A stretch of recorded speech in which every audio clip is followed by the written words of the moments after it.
India has been fortunate to have had recent economic success, however this has not been shared equally across all the country's population. This has been on agendas to be improved. However, India is still a long way from achieving equal education for all. UNESCO published graphs which indicate the gender gap in education. In 2009, education in India became compulsory for ages 6 to 13, therefore could indicate why there is a drop in secondary enrolment. Education is classed as a basic human right for all, although for many girls in India this is not an option. India is the second most populous country after China, with 1.2 billion people, and is the 7th largest country in the world. There are a lot of rural populated areas where the majority of the poor people live. The main barriers to girls' education have been highlighted from our research and will be discussed in more detail. Poverty, the belief that education is not important, fear, and poor sanitation and facilities. 68.8% of the Indian population lives on less than $2 a day.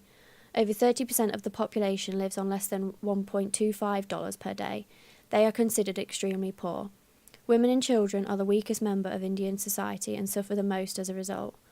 Poverty has led to a lack of education access for girls and therefore are not as literate as males. This is shown in the graphs. If families do not have sufficient funding to educate all their children, boys are chosen to be educated rather than their female siblings. This is evident in other developing countries such as Ethiopia and Afghanistan. The reason why boys are favoured over girls to attend school is due to Indian tradition. This is not an easy barrier to overcome. This leads on to the next barrier to girls' education. Many parents tell their children they are better off learning things in the home to care for her family.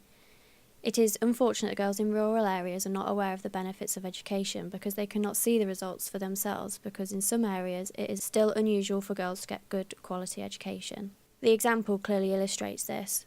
Another reason why families do not allow their daughters to go to school is for their safety, which leads on to the next barrier. Not only do parents worry for their daughters' safety at school, but girls fear their journey to school due to harassment. Sexual harassment and violence in and around school threatens girls' education. Not only is there a fear of safety, but parents also fear their children will be led away from the traditional rural life and abandon their religious beliefs and practice.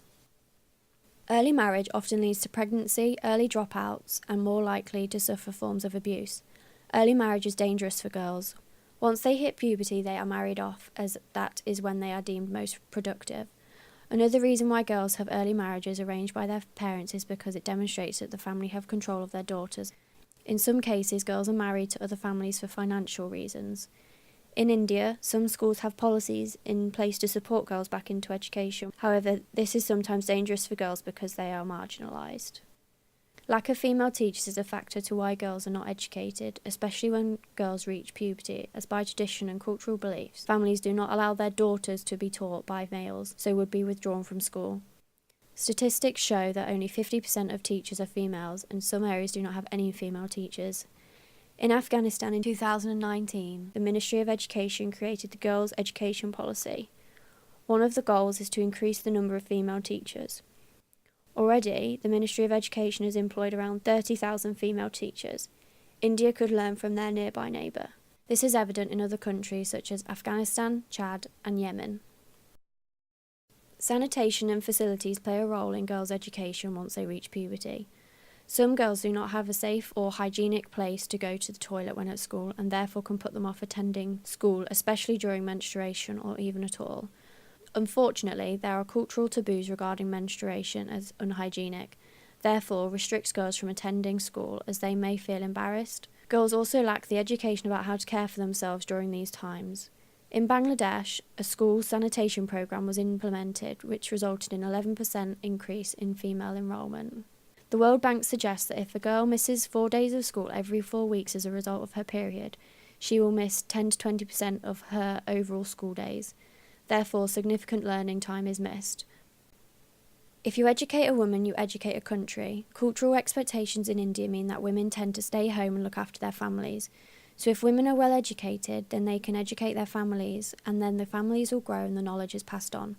This is important for women and can be a solution to the barriers to education. In 1990, a conference was held and attended by representatives from 155 countries.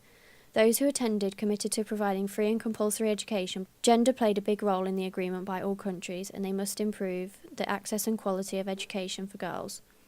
Although by 2000 it was evident that the goals set had not been met. The Millennium Development Goals boosted the EFA agenda in 2000. 8 goals were agreed by 190 UN member countries. These goals were to be achieved by 2015. The goals were similar to those proposed by the EFA. The aim was to eliminate gender disparity in education. Unfortunately, this was not achieved. Therefore, the Sustainable Development Goals were developed to be achieved by 2030, to achieve gender equality and empower all women and girls, and education is a target within that too. One significant limitation is the one-size-fits-all approach. It was also argued that the goals did not take into account the hardest-to-reach populations, often the poorest. Additionally, in 2014, Emma Watson spoke at a UN conference and said that no country can say they have achieved gender equality. Care India is a non-profit organisation that have been working to combat poverty and social justice for more than 65 years.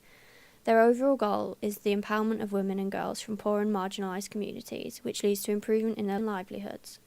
In 2017-18, Care India directly reached out to 24.1 million people through 38 projects across 14 states and more than 90 districts. The Sustainable Development Goals were developed in September 2015 on the back of the MDGs.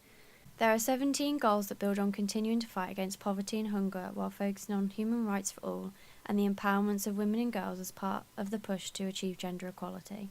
It aims to finish the unfinished business of the MDG era. One key message from the Sustainable Development Goals is that eradicating poverty and inequality while creating economic growth and preserving the planet linked and can only be achieved when they are harmoniously tackled. Girls in education can help combat several of the Sustainable Development Goals. Rajasthan is a northern state in India which borders Pakistan. The education of girls in rural areas in this state are amongst the worst in India. Girls in rural areas of Rajasthan are 3 times more likely to be out of education compared to other rural areas in other Indian states. Therefore, equality and women empowerment are still foreign concepts. मैं एक ऐसे परिवार से ताल्लुक़ रखती हूँ जहाँ पर महिलाओं की कोई ज़्यादा इज्जत नहीं की जाती, जिसे कहते हैं कि उनको कोई इम्पोर्टेंस नहीं दी जाती। मुझे लगा कि जिस तरह की हमारे महिलाओं की जो स्थिति है उसका कारण मेन ये था कि वो कुछ कमाती नहीं हैं, वो डिपेंड रहती हैं अपने परिवार पर, अपने पति पर, अपने पिता पर, इसलिए उनको बराबरी का दर्जा कम है। तो उन परिस्थितियों को देखते हुए मुझे ऐसा लगा कि मुझे कुछ ऐसा काम करना चाहिए जिससे महिलाएं इज्जत पा सकें। वो भी Our thrust areas are women empowerment, education, healthcare, sanitation, environmental conservation and disability. सबसे बड़ी खुशी की बात ये है कि हमारी जो लेडीज़ों को रोज़गार मिलता है। हमारे पास जब रोज़गार होगा तो हम किसी के पास हाथ नहीं फैलाएंगे, तो उससे हम किसी भी चीज़ की या अपने घर खर्च के लिए किसी चीज़ के लिए परेशान पाएं। इस बात को सुनकर मैं Life Cycle Intervention for Adolescent Girls and Women is a project in Cuddalore district in Tamil Nadu, India, which focuses on the health, education and livelihoods. The Read and Lead project is in several districts in the Indian state of Uttar Pradesh.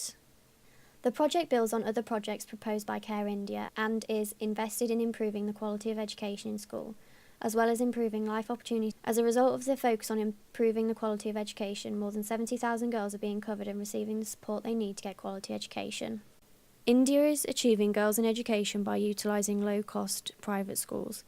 They are becoming more prominent in India, especially in rural areas where government education may be difficult to access.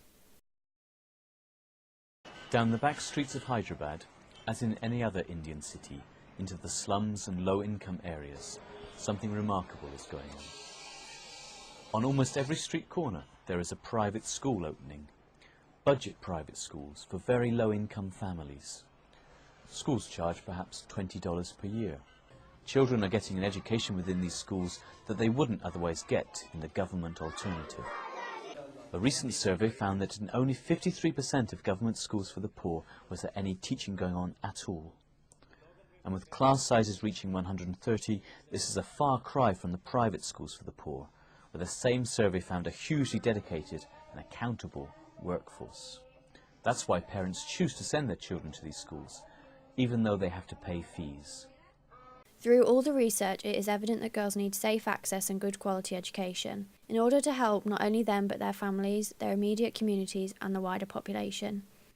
In India, there are a numerous amount of strategies and interventions in place to improve education for girls. However, progress is not on par with other developing countries, so these need to continue to have full effect. Michelle Obama highlights the reasons why education for girls is crucially important. Well, the stats show that when you educate a girl, you educate a family, a community, a country. It makes no sense that the strength of our families, that girls and women are not getting educated, that they're not in school. So it absolutely makes sense for us. If we care about climate change, if we care about poverty, if we care about maternal child health, then we have to care about education. And as you said, right now there are 98 million adolescent girls who aren't in school. And let's just stop and